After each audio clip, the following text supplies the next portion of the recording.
Magandang araw mga kaibigan. Bigyan natin ng reaction, opinion itong post.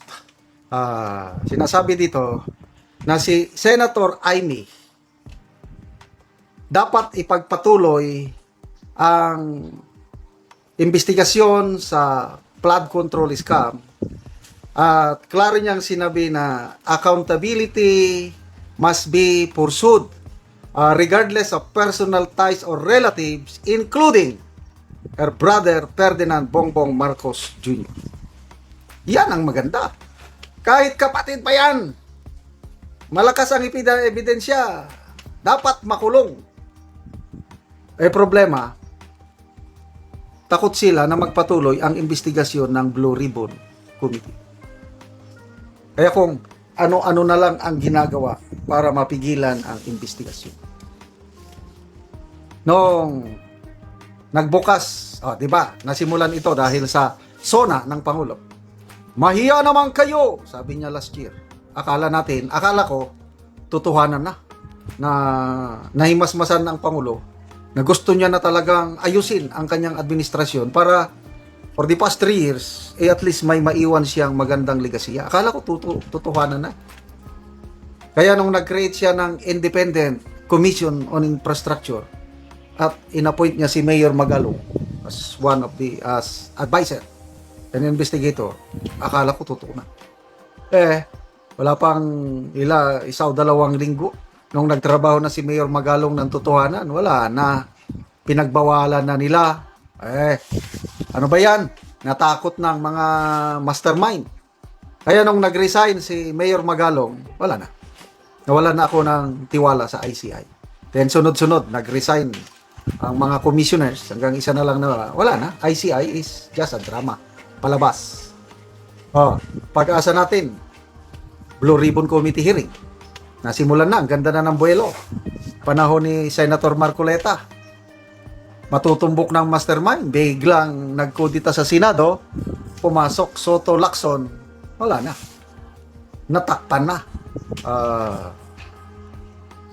Mabuti na lang, May 11, nagpalit ng liderato ng Senado, Cayetano Marcoleta, ay lang, 1 day before yung scheduled na hearing, June 4, nagawan nila ng paraan. June 3, mayroong bogus na reorganization sa Senado, nagkaroon ng acting Senate President, nagkaroon ng bagong Blue Ribbon Committee Chairman kuno, kaya ito na ngayon nangyayari.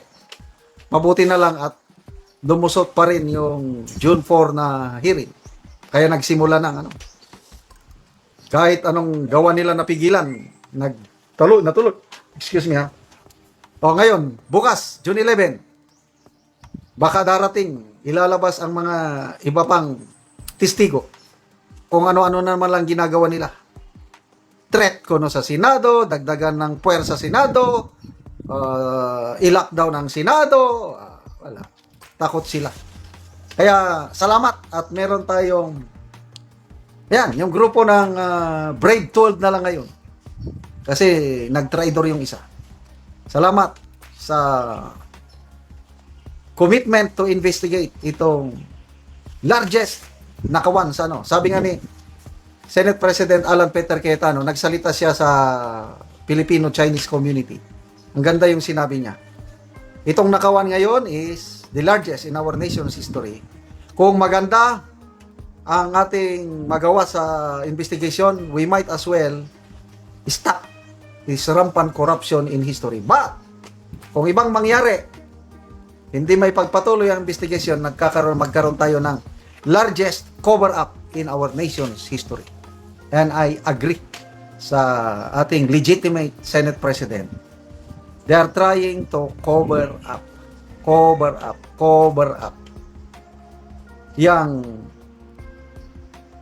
acting Senate President kuno Gatchalian, kinikilala ng Malacanang na siyang tunay.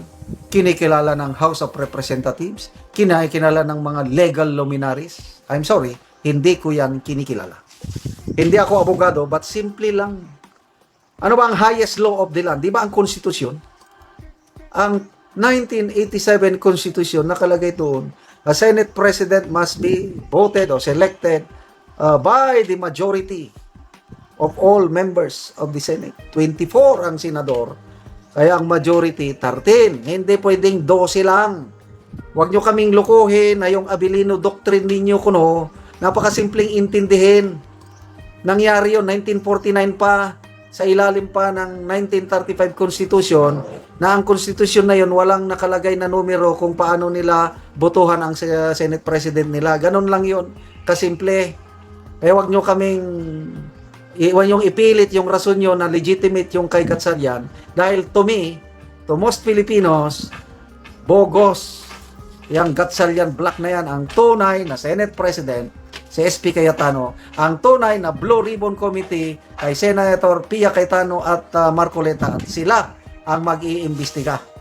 Sana ito tuloy-tuloy para kahit kamag-anak, kahit kapatid pa yan ng Senator Amy, salamat man ng Amy, na wala kang sinasanto, kahit kapatid pa yan, pinsan pa yan, or kamag-anak pa yan, kung na-deliveran sila ng maleta at may malakas na ebidensya, dapat makulong sila dahil pera ng taong bayan ang ginalaw nila. Dapat magkaroon po ng hustisya. Salamat mga kaibigan sa inyong pagsubaybay sa channel nito. Nakakatulong kayo ng malaki sa tribong Talandig ng Bukidnon dahil ang sweldo natin sa channel is pantulong po sa tribo. Namimigay tayo ng libreng yero at pako para makapagpatayo sila ng mas maayos na tirahan. Panoorin nyo ang video nito. Hindi mong natagat ng gero.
O karon managid sa pagtop o maayo nagid ka managyod sa pag so managyod Mat sa Ginoo og sa naghatag sa sin nga di na gyud mi maulanan og ngod sa among kakulang wa gyud mi nakapalit og yero kay among inadlawan 200 ra gyud kulang ra gyud sa among tasatag o sa matag adlaw nga among palitonon diri sa balay.